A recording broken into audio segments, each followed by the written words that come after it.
ይህ በዓለማችን ላይ ፈጣን ቤተሰብ ከተባለ ይህ ቤተሰብ ነው።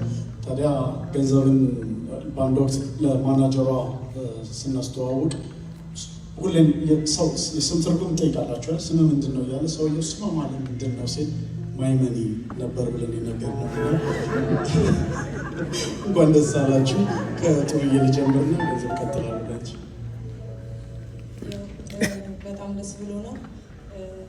በዲባባ ቤተሰብ የመጀመራችን ነው። በጣም ነው የምናመሰግነው። በጣም ደስ ያለ አመሰግናለሁ ዶክተር ጋሽሆነ እዚህ ስለጋበዝከን አመሰግናለሁ። ይህ ውድድር ለኛ በጣም ትልቅ ነው። ብዙ ውድድሮችን አሸንፈናል፣ ብዙ ሽልማቶችን አግኝተናል። ግን እንደ ቤተሰብ የመጀመራችን ነው። ይሄኛው ለኛ ትልቅ ታሪክ ያለው ሽልማት ነው። በጣም ነው ደስ ያለን። እንደ ቤተሰብ በጣም ነው የምናመሰግነው።